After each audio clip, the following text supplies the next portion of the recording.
C'est une toute petite ville au pied de la montagne. Entre Colombie et Venezuela, sur l'une des frontières les plus sensibles de l'Amérique latine.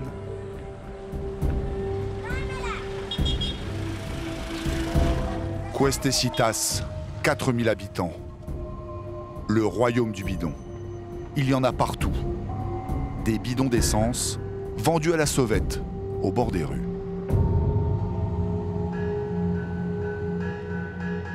L'essence est de contrebande.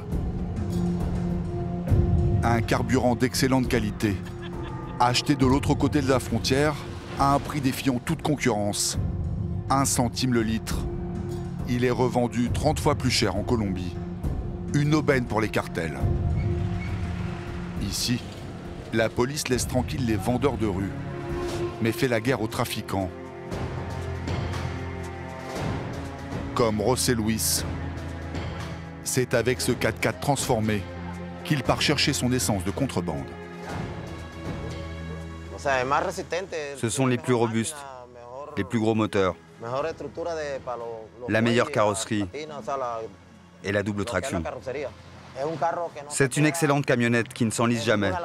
C'est une double traction, comme un 4x4.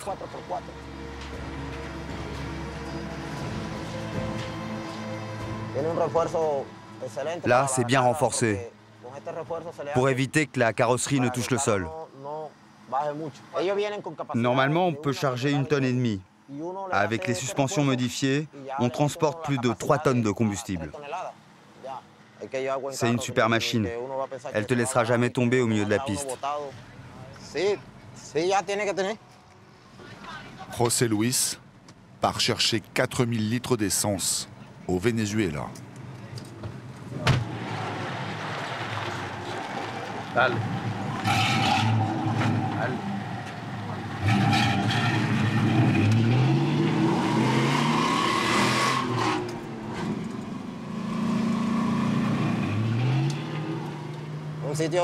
On va prendre une piste pour aller à la frontière entre la Colombie et le Venezuela. On va chercher du combustible.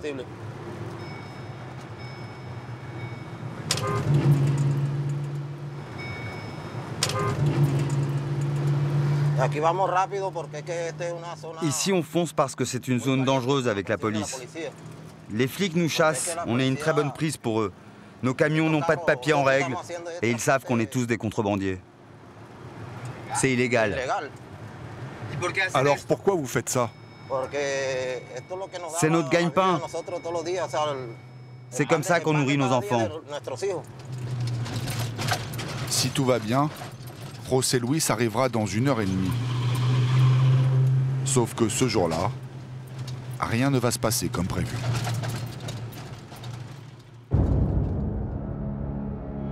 Au nord de l'Amérique latine, la frontière entre la Colombie et le Venezuela. 2200 km de pistes. Une région dangereuse, incontrôlable. Une zone de non-droit où s'affrontent militaires, groupes armés, trafiquants. On va te planter. Les caméras sont rarement les bienvenues. Tous ces trafics sont alimentés par la misère. Le Venezuela est un pays en crise. Regardez comme je suis habillé. Tout est troué, mes chaussures, mon short. Au Venezuela, les prix augmentent tous les jours. La farine, le pain, tout augmente. En 2 ans, les prix ont été multipliés par 5. La raison, l'effondrement du prix du baril de pétrole. Toute l'économie du pays est basée sur l'or noir. Chaque jour, des milliers de Vénézuéliens vont acheter en Colombie ce qu'ils ne trouvent plus chez eux. On a besoin de nourriture. Il y a beaucoup de malnutrition aujourd'hui. Si les rayons des magasins restent désespérément vides, l'essence, elle, ne manque pas. Le Venezuela possède la plus grande réserve de pétrole au monde. Depuis la crise, 1/3 de son carburant est revendu illégalement en Colombie. Il y a beaucoup de contrebande en Colombie. Sans ce trafic, je ne peux pas vivre. À l'autre bout de la frontière, la denrée la plus recherchée n'est pas l'essence, mais l'eau. Au milieu du désert colombien, vit l'un des premiers peuples victimes du réchauffement climatique. Les Wayuu n'ont pas vu la pluie depuis plus de 5 ans. Pour un peu d'eau, les femmes et les enfants marchent pendant des heures.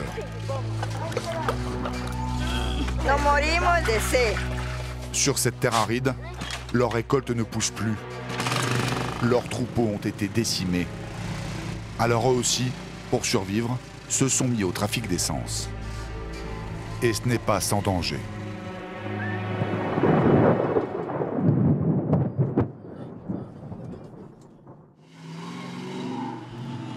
Au nord de la Colombie, José Luis arrive à la frontière avec le Venezuela pour récupérer son essence de contrebande. Le problème, c'est que la police est partout. Pour l'éviter, José Luis quitte la grande route. Ce chemin est beaucoup plus sûr. Les trafiquants y ont placé leurs hommes de main.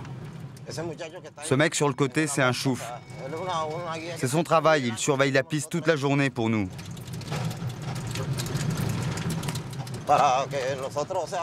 Il nous prévient s'il y a des flics. Et comme ça, on ne se fait pas attraper. Il parcourt la route toute la journée? Oui, il bosse pour le cartel. Son rôle, c'est de surveiller la route. Il n'a pas d'autre travail pour lui et sa famille. José Luis risque 7 ans de prison et la confiscation de son camion à 50 000 €.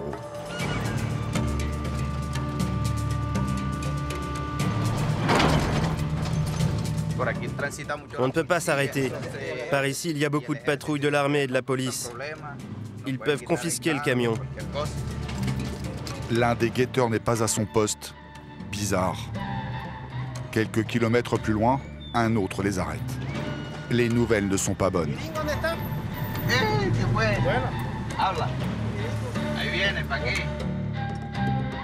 José Luis fait demi-tour. La police contrôle la route sur des kilomètres. Et ils ne sont pas tendres avec les trafiquants.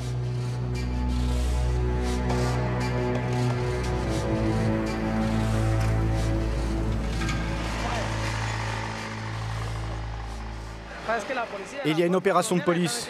Ils défoncent les sentiers de la contrebande. Cet homme et cette femme font partie d'une famille de petits trafiquants. Ils ne comprennent pas pourquoi la police casse leur business. Selon eux, c'est juste de la survie. Les flics ont cassé une voiture en 1000 morceaux. Ils ont tout pété, ces chiens. Les flics lui ont cassé les vitres. Ils ont piqué tout ce qu'ils pouvaient et l'ont tabassé. C'est pas normal. La police va trop loin. C'est ici qu'on bosse tous les jours. Ici que l'on se sacrifie pour nos enfants. On n'est pas des voleurs, c'est notre travail.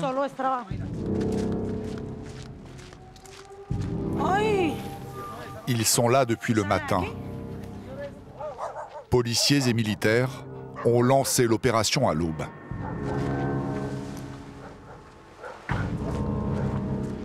Le fleuve Taquira fait ici office de frontière. De ce côté-là, la Colombie.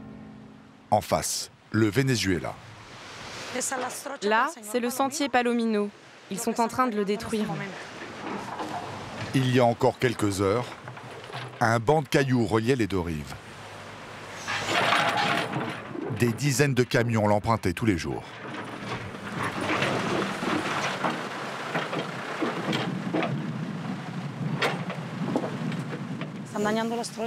Ils sont en train de détruire les chemins qui nous permettent de travailler, de manger. Ils embêtent les pauvres gens. La police bousille notre vie. Ils détruisent votre passage? Oui, ils cassent tout. Notre présence dérange. On nous demande de quitter les lieux rapidement. On peut avoir une interview, s'il vous plaît? Non, pas d'interview.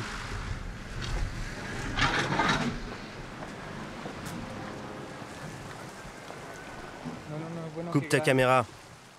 La police et l'armée ont beau multiplier les patrouilles, l'essence passe quand même, car les trafiquants prennent de plus en plus de risques.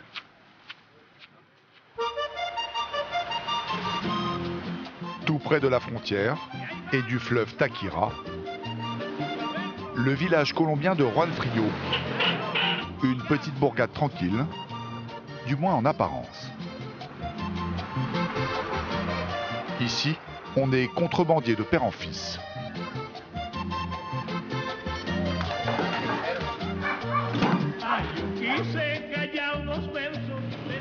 Carlos et son cousin ont 20 ans.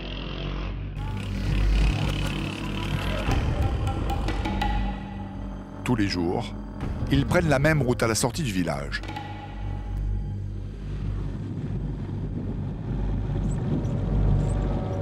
À quelques kilomètres, l'entrée d'une rizière.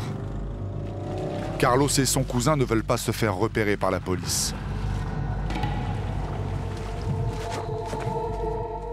Le Venezuela n'est pas loin. Ce sont ces montagnes juste en face.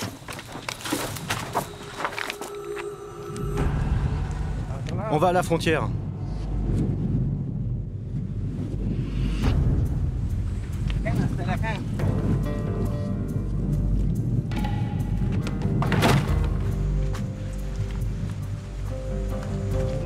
Il faut faire vite les gars, nous on est bientôt en place. Dépêchez-vous. Carlos prévient ses complices vénézuéliens. On arrive, on arrive.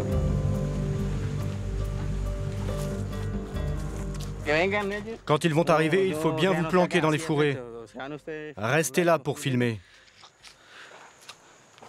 Carlos nous demande de filmer de loin, car il est inquiet. Il n'a pas prévenu les trafiquants de notre présence. De plus, il vient d'apprendre que des militaires rôdent dans le coin.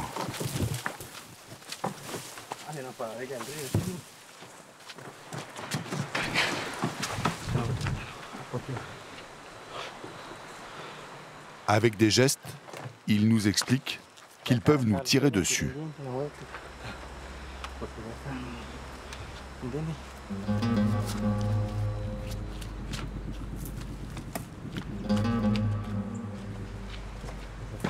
Arrivé près du point de rencontre, Carlos se dit qu'il a peut-être un peu exagéré en nous emmenant avec lui. Ils vont arriver par là-haut. Mais je te connais pas, hein. Et tu ne me connais pas. Planque-toi là-bas, que personne te voit. Il craint la réaction des trafiquants. Nous nous cachons dans les fourrés. L'attente n'est pas longue.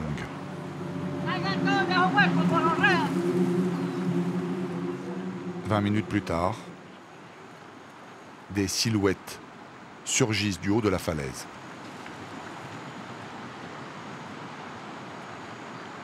« 5, puis 10, puis 20, puis 30. Tous ces hommes sont nerveux. Ils sont fatigués.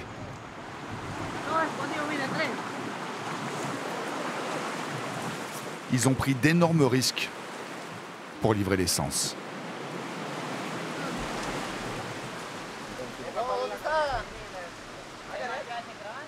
Carlos organise la distribution. Esta es donde Noelia. La otra acá. La otra donde. Si es que viene 6, viene 6. Epa, la otra donde de Elías. Elías son las otras dos de Noelia. Elías. Elías. Venga. ¿Cómo estás? Fino, fino. Es para 3. Cuéntame. ¿De dónde trae? Cuéntame qué es esta gasolina. ¿De dónde viene? De Venezuela. Cuéntame qué es De Francia. ahí de Venezuela, de ahí de Venezuela. Y oye, es muy peligroso para ustedes hacer esto, ¿no? Dígame. ¿Qué arriesgan cuando hacen eso? No, no, esos manes son de La Francia. cana, la cárcel. Tout se passe bien Ay, esos manes se metieron. jusqu'à l'arrivée du chef des trafiquants vénézuéliens. Il est agressif. Il ne croit pas que nous sommes journalistes. No les hagan nada. Esos manes llegaron ahí de loco. Vale, usted marica de todo, usted calle la jeta. Tranquilo, mira, te lo juro que no. No, mi viejo, eso así dice. Nací saca una trocha abajo. Esta mierda me bala hoy. Mira, te juro que no. Esto sale en perro. mucho tiempo y nadie lo reconoce. No lo dejes salir, no le dejes. Venga, para acá, viejo. Les trafiquants nous encerclent. Ils nous empêchent de partir.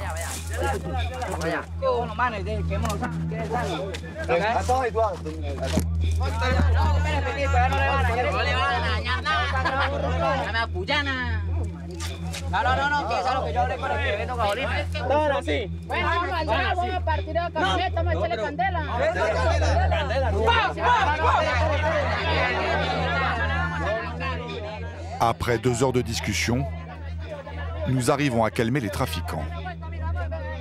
Ils ont compris que nous n'étions pas des espions, que nous n'étions pas là pour les dénoncer.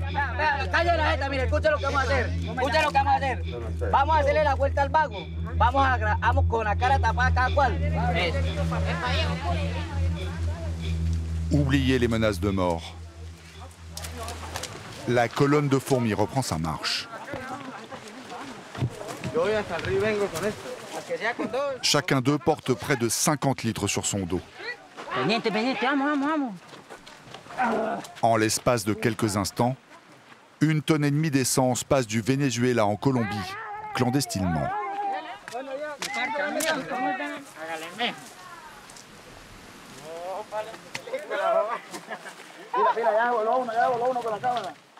Encore un champ à traverser. Les jeunes sont maintenant hors de portée des tirs des militaires.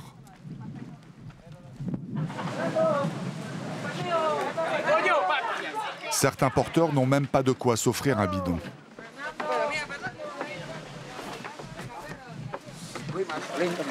Ils ont transporté l'essence dans des sacs plastiques.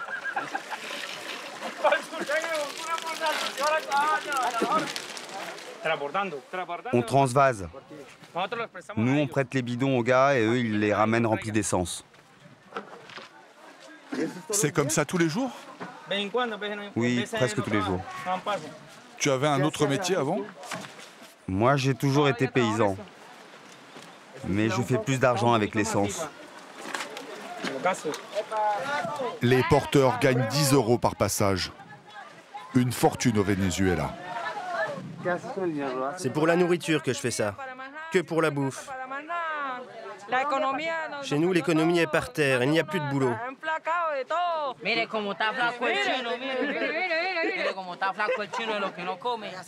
Regardez comme je suis habillé. Tout est troué, mes chaussures, mon short. Au Venezuela, les prix augmentent tous les jours. La farine, le pain, tout augmente.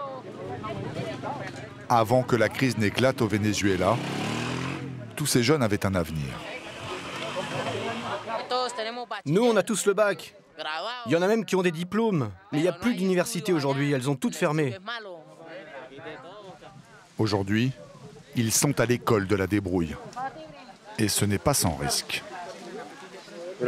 Tu t'es déjà fait tirer dessus? Eh oui, et comment? Les soldats se planquent, ils attendent qu'on monte, et bam, ils nous tirent dessus. Il faut partir en courant. On perd tous les bidons, l'essence. Combien de fois ça t'est arrivé? Au moins 40 fois ça m'est arrivé. Tout le monde ne fait pas ce que tu fais.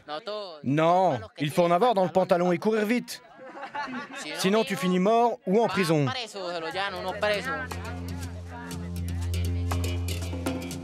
Si la crise au Venezuela génère d'importants trafics, elle a aussi créé une économie bien légale. Elle fait vivre des centaines de milliers de Colombiens. Nous quittons la zone, direction la grande ville de Cúcuta. Cúcuta est une ville frontière entre Colombie et Venezuela. La frontière était fermée depuis 1 an. Elle vient tout juste de rouvrir.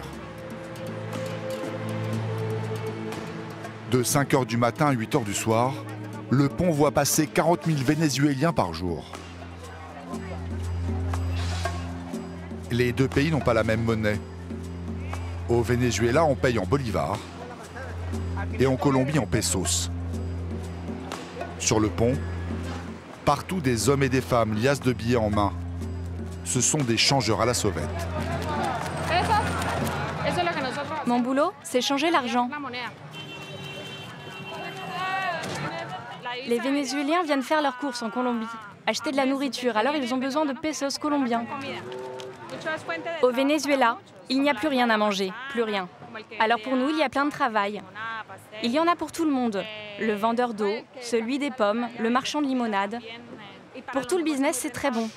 Depuis que les Vénézuéliens sont revenus, c'est le boom à Cúcuta.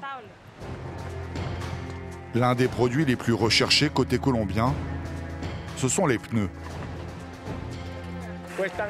Au Venezuela, un pneu ça vaut 100 millions. Un seul pneu. Et ici, avec 90 000 pesos, j'en ai 2. Soit environ 36 €. Les Vénézuéliens achètent en Colombie tout ce qu'ils ne trouvent plus chez eux, c'est-à-dire l'essentiel. Des couches pour bébé. J'ai du papier toilette, parce que là-bas on n'en trouve pas. J'ai aussi du sucre et de la farine. Pourquoi vous achetez tout en Colombie? Au Venezuela, il n'y a plus rien. On trouve rien. C'est vrai, plus rien. Sincèrement, on a besoin de nourriture. Il y a une situation de malnutrition en ce moment. Pour limiter la contrebande, les Vénézuéliens ont interdiction de charger leur voiture. Tout doit être transporté à dos d'hommes. C'est la loi. Et elle fait bien l'affaire des petits porteurs. Ils sont une centaine à offrir leur service sur le pont. Je porte tes bagages, ma petite dame? Olga chasse le client depuis 3 h du matin. Allez mon chou, c'est pas cher, je prends tes affaires.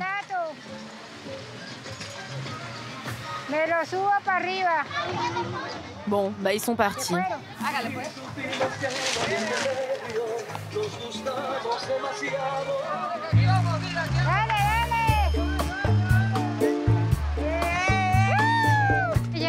Il faut que j'aille vite. Les gens sont pressés de rentrer au Venezuela avec leurs courses.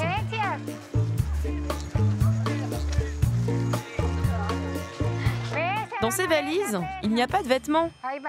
C'est de la nourriture. C'est beaucoup plus lourd. Bouge de là ou je te passe dessus.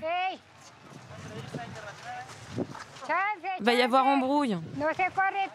Parfois, je m'engueule avec mes collègues. Ça arrive. Il y a trop de concurrence.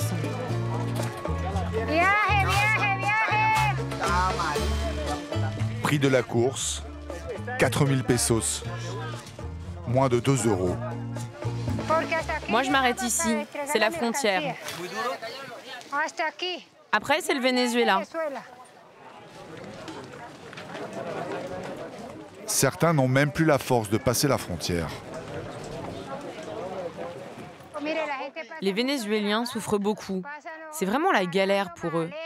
Ils doivent tout porter, les valises, les sacs. Un vrai sacrifice, les pauvres. Une pénitence. Le malheur des Vénézuéliens fait le bonheur des Colombiens. D'une manière ou d'une autre, tout le monde ici profite des retombées de la crise au Venezuela. Même la police.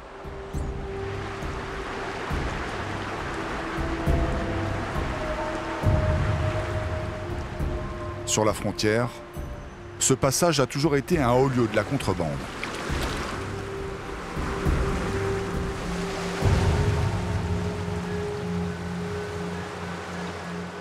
Andrés, 25 ans, ne sait pas de quel côté de la frontière il a vu le jour. Ici, il a un surnom. On l'appelle Loro, le perroquet, parce qu'il est bavard.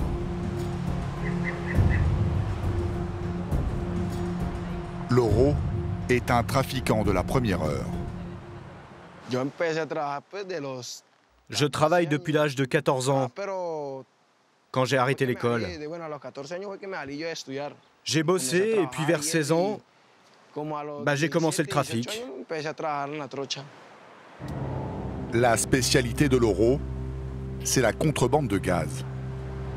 Tous les jours, avec ses complices, il fait un aller-retour au Venezuela. Mais ce jour-là, il y a un problème. Sur la rive en face, ils viennent d'apercevoir des uniformes. Ceux des militaires vénézuéliens. Loro va aux nouvelles.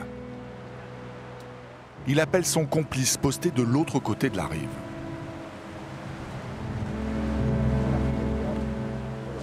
Bueno, para yo poder subir.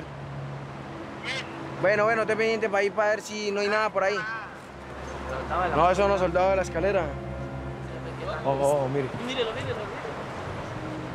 No se deben ver ahí que pueden disparar para acá. La petite troupe de contrebandiers est inquiète. Parmi les militaires, il y en a un qu'ils ne connaissent pas, un gradé. L'homme à gauche avec le foulard rouge. Il y a un lieutenant là. D'ordinaire, les contrebandiers versent un bakchich aux militaires. La présence d'un gradé qu'ils ne connaissent pas complique tout. Quand les officiers sont là, on ne peut pas travailler. Vous les bakchichez, les militaires? Oui, je les paye. En général, je dépense 30 à 40 euros par semaine. Sur l'autre rive, le complice de Loro indique que la voie est libre. Les militaires sont partis. Loro peut aller chercher ses bouteilles de gaz au Venezuela.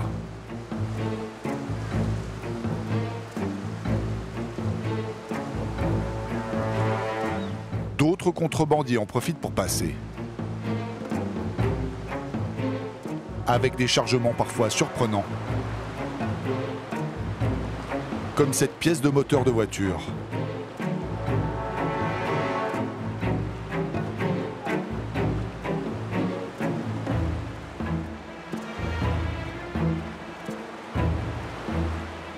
Et le moins qu'on puisse dire, c'est qu'ici, tout est bon pour faire du trafic. Ce sont des pièces de monnaie qui viennent du Venezuela. Ces pièces de monnaie ne sont plus en circulation, mais elles ont quand même une certaine valeur. L'homme les revend à une fonderie. Avec ça, on fait des bijoux. Toutes sortes de babioles.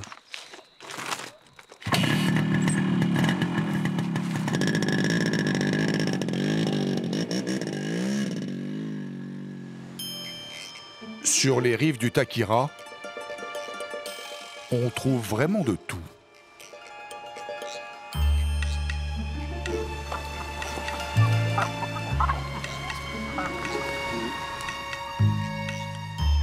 Ça n'a l'air de rien, mais le trafic de poules est une activité très lucrative sur la frontière. Même si elle n'est pas toujours de tout repos.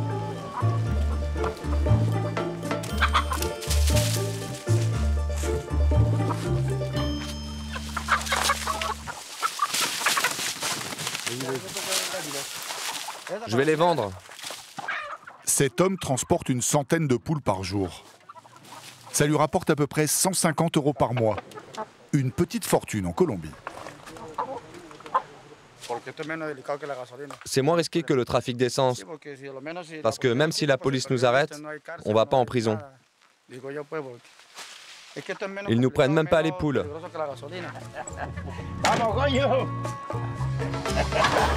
Son trafic, allez ma poule, fait vivre pas moins de 12 personnes.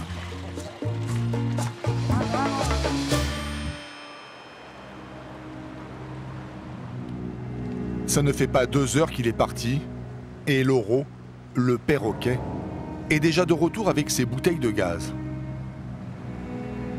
Il n'en peut plus.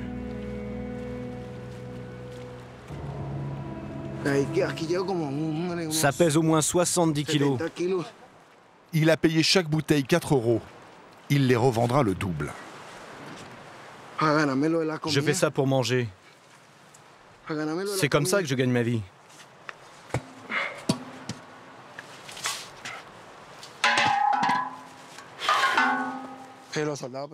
Les soldats étaient là, mais ça s'est super bien passé. Mais on a réussi. Et pour ça, on a payé 8 euros. 8 euros de bakchich, c'est presque la moitié de son bénéfice. C'est énorme, mais Loro préfère payer. Par le passé, il a déjà fait 3 mois de prison. Et ça, il ne peut plus se le permettre. Sa femme vient d'accoucher. Oui, c'est à cause du bébé. Elle s'inquiète parce qu'elle a peur que j'aille en prison et qu'elle se retrouve seule. C'est dur cette vie. Mais c'est comme ça. Je peux faire que ça pour gagner de l'argent. Avec, on achète du lait pour le bébé, des petits pots et tout le reste. Et je peux payer aussi mon assistant. Son assistant lui sert surtout à pousser la moto.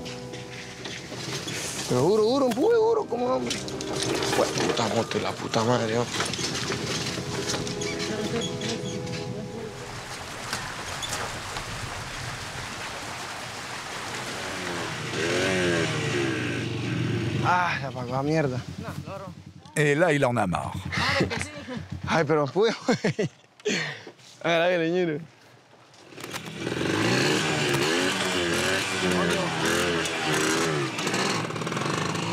Ah, nah, qué porquería. Ñero, mueve, ñero. Ay, ñero. Puta de mierda, no tiene una puta mierda bien.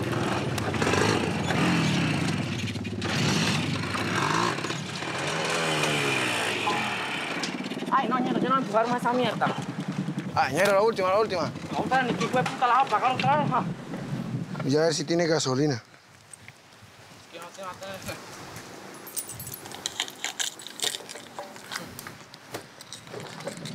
Mierda, ¿tiene gasolina? ¿Es que no sabe andar o qué? ¿Qué pasa? Está malo el carburador. Pues ahora sí.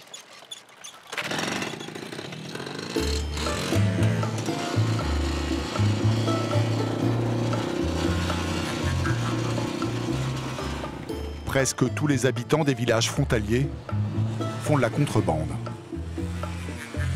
Dans la région, le travail est rare et le chômage galopant.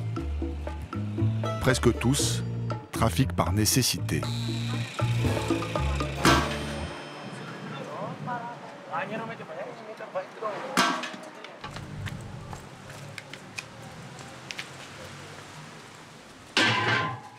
Loro aura de quoi nourrir son bébé ce mois-ci.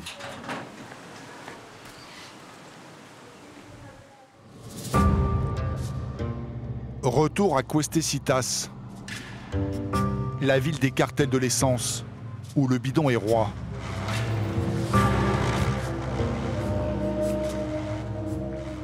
Nous retrouvons José. Souvenez-vous, il conduisait ce camion. Il devait aller au Venezuela chercher de l'essence de contrebande, mais une descente de police l'a obligé à faire demi-tour. En attendant la levée des barrages, il a caché son camion ici. Cela ressemble à un garage, mais derrière la grille stationnent des dizaines de camions de trafiquants. Quand il ne conduit pas, José gagne un peu d'argent en jouant les mécaniciens. Au-dessus de sa tête, une petite fortune.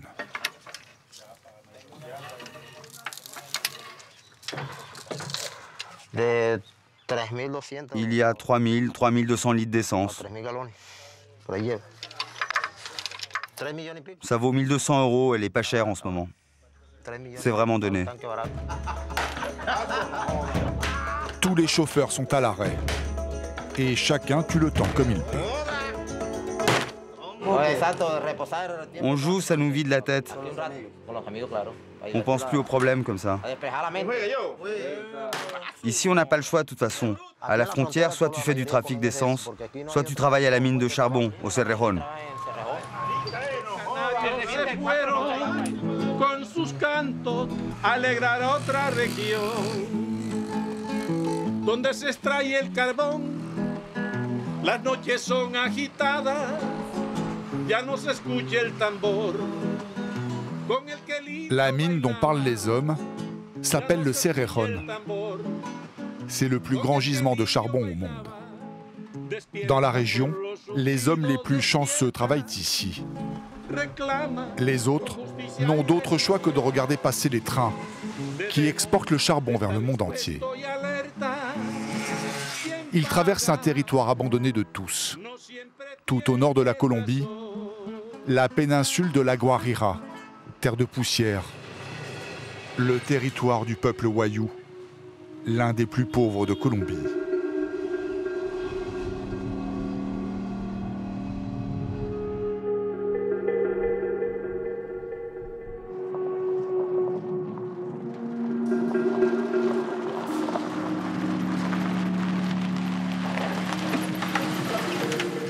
Olmeda est une Wayuu, Chaque dimanche après-midi, une voiture de sa communauté vient la chercher pour l'emmener dans son village. Je rentre dans ma communauté parce que je suis institutrice. Je dois m'occuper de mes élèves. Dans cette région, il y a beaucoup d'enfants qui souffrent de malnutrition. La zone où on va, au centre de la Guajira, c'est là où il y a le plus de misère. Dans la péninsule de la Guajira, un enfant sur 3 souffre de malnutrition. Depuis le début de l'année, c'est une hécatombe. Ils sont plus de 60 à être morts de faim et de soif. Pour survivre, certains dressent des barrages de fortune. Ils restent là toute la journée, à attendre par 50 degrés.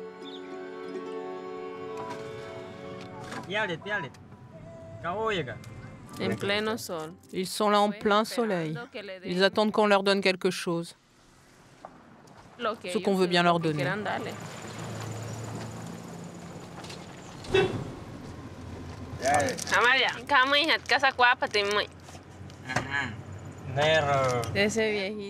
Ce petit vieux, il fait payer son péage. C'est une coutume ancestrale. On est à côté de sa maison et comme on est sur son territoire, on doit payer, sinon on ne passe pas. La plupart de ces gens n'ont que ça pour vivre.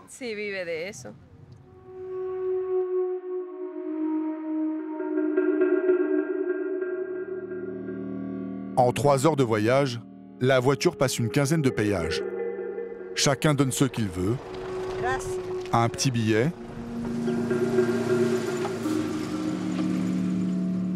Une bouteille d'eau.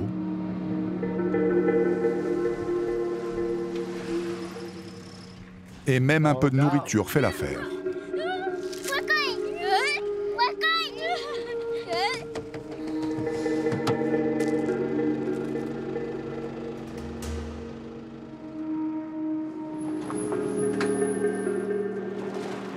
Au bout de la piste, quelques maisons au milieu du désert. C'est ici que vit la famille d'Olmeda. Dans ce paysage désolé, il y a une ressource plus chère que l'essence, plus précieuse que tout, l'eau. L'eau ici, c'est de l'or. C'est impossible de trouver de l'eau.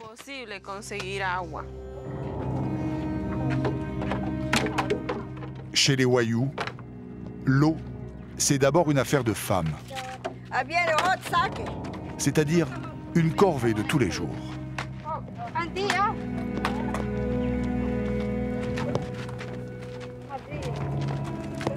À l'heure où le soleil décline à peine, Olmeda et les femmes du hameau entament un long voyage pour aller au puits. Le chemin qui y mène était autrefois le lit d'une rivière.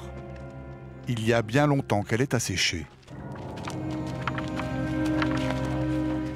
Chose incroyable, ces enfants n'ont jamais vu la pluie. Voilà 5 ans qu'elle ne tombe plus.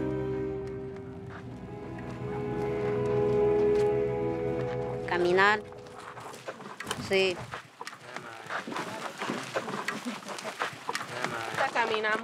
On marche 1h30 parce qu'on est avec les enfants. Ils vont pas vite. La température est très élevée. Il fait 40-43 degrés au moins. Au bout d'1h30 de marche, la récompense.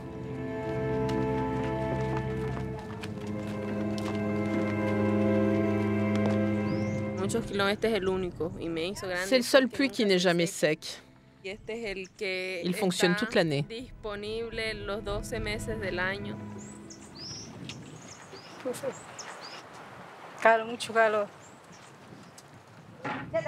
Les habitants ont entouré le puits d'une barrière. Il ne faudrait pas qu'une bête vienne le polluer.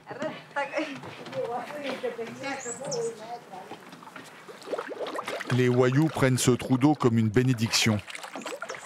Pourtant, l'eau est salée, à peine potable. Mais elle est tellement précieuse.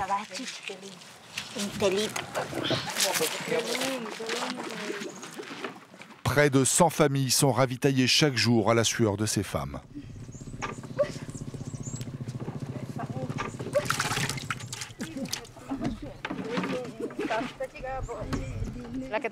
Les femmes travaillent plus que les hommes. Moi, je travaille de 5 heures du matin à 10 heures du soir. Vous avez l'air triste. Bien sûr, on souffre beaucoup à cause de l'eau. Si on avait de l'eau à la maison, on serait heureux. Mais bon, qu'est-ce qu'on peut y faire? On ne peut pas partir. On est né ici. On vit ici. On y a nos parents, nos grands-parents. Ils ont vécu ici et ils sont enterrés ici. Où est-ce qu'on pourrait aller? On n'a pas d'autre terre ailleurs. Moi, je suis née ici et je mourrai ici.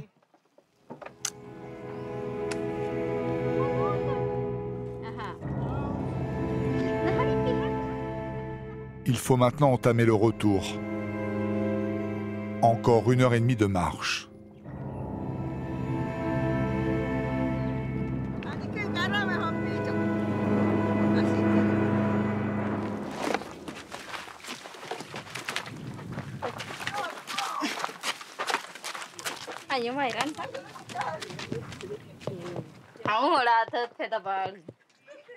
¿Acá dónde están los hombres? No están trabajando para otra parte.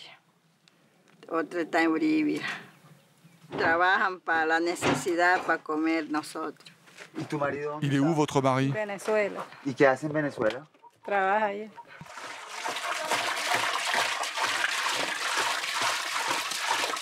¿Qué pasa si se acaba? Nos morimos de sed. Souvent, pour faire venir la pluie, les Wayúu se retrouvent afin de célébrer la Yuna, la danse traditionnelle de la Guajira.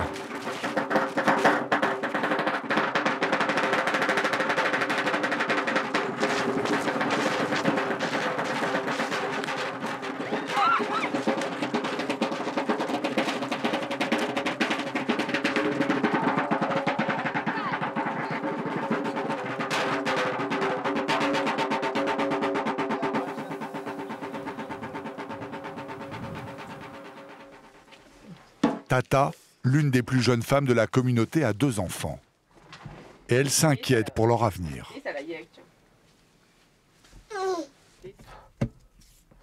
Je rêve d'une vie meilleure pour les enfants.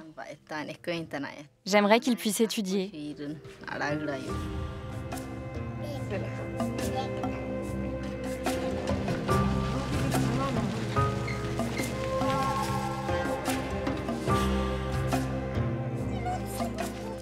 Comme tous les enfants de la communauté, la fille de Tata va à l'école à pied. Dans ce désert, elle fait partie des rares enfants qui ont la chance d'étudier. Dans la Guajira, il n'y a aucune infrastructure. Pas de route, pas de transport scolaire. Certains enfants font jusqu'à 2 heures de marche.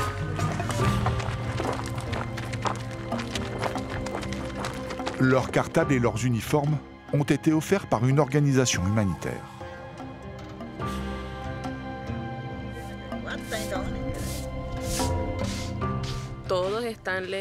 Les enfants habitent très loin. Ils arrivent entre 7h et 9h le matin.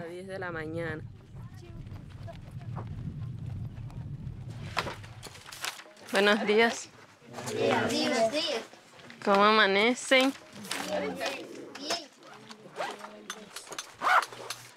¿Es que hay una pija okay? No. ¿Hace shihi win? Mo shihi wane pimaya? Et comme tous les jours, le moment que les enfants attendent le plus est celui du repas. Ok, Kasika kwata. Chez eux, ils n'ont rien à manger. C'est le seul repas qu'ils auront dans la journée. Et il est plutôt sommaire. De la farine de manioc, de maïs et un peu de lait en poudre.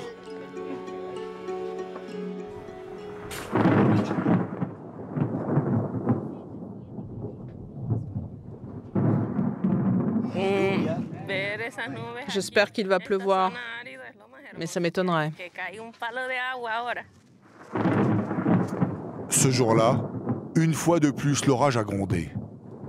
Mais la pluie n'est pas tombée. Même le ciel refuse de verser une larme sur le sort des Wayuu.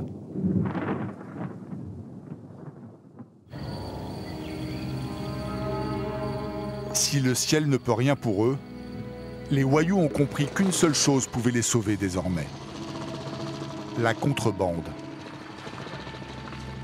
Eux aussi, ils s'y sont mis. Ce balai de moto au milieu de la nuit, ce sont les trafiquants d'essence Wayuu qui rentrent du Venezuela avec leurs bidons. Ils font l'aller-retour tous les soirs. À leur tête, William. J'ai des journées compliquées. C'est illégal ce que je fais. La police peut m'arrêter et la loi colombienne est très sévère avec nous.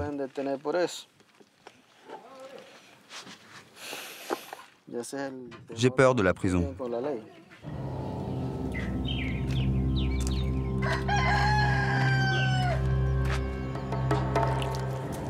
Avant, comme tous les Wayuu, William cultivait la terre et élevait des chèvres. Ça fait 2 ans que je fais de la contrebande. Avant, j'étais berger. J'ai hérité du troupeau de mes grands-parents. Mais aujourd'hui, les chèvres ont disparu, décimées par la sécheresse.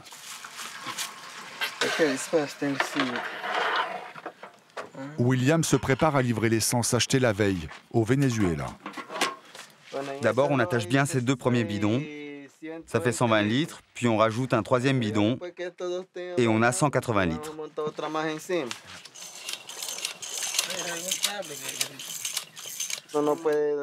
Je ne peux pas mettre autant d'essence sur ma moto. Elle n'est pas en très bon état. Alors je regonfle un peu les pneus. C'est toujours dangereux de rouler dans le désert. Avec le sable, on peut tomber facilement et se faire très mal.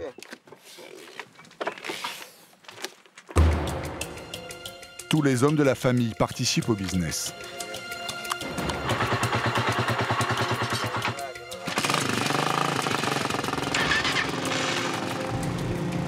À 5 motos, ils arrivent à transporter chaque jour près de 900 litres d'essence.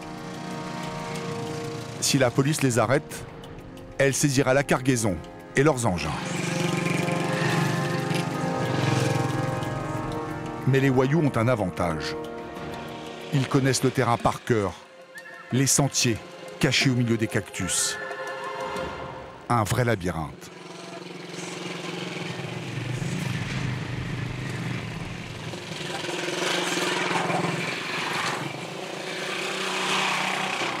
Les derniers kilomètres sont les plus risqués, car ici le convoi n'a pas le choix. Il doit emprunter la grande route avec ses patrouilles de militaires et de policiers.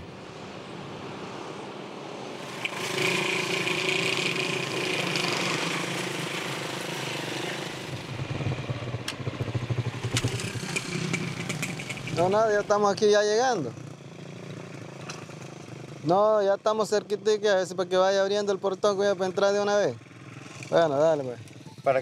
Vous avez peur que la police vous attrape? Si on se fait attraper, on peut aller en prison. Chaque année, ce convoi qui n'a l'air de rien fait entrer illégalement en Colombie plus de 200 000 litres d'essence.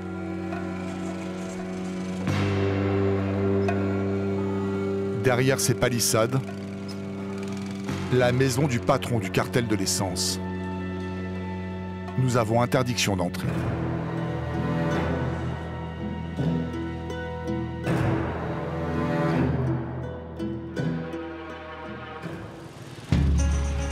Uribia, 120 000 habitants, la capitale du pays Wayuu. La seule ville où l'on peut faire ses courses. William réinvestit immédiatement son salaire. Là, j'ai environ 100 euros. C'est ce que j'ai gagné dans la journée. Mais cet argent, je vais le réinvestir. Je vais doubler mon bénéfice en achetant du maïs que je vais revendre au Venezuela. Essence contre nourriture. Une vie au marché noir. Mais comme tous les voyous, William ne partirait d'ici pour rien au monde. C'est la terre de ses ancêtres. Il préfère mourir que de l'abandonner.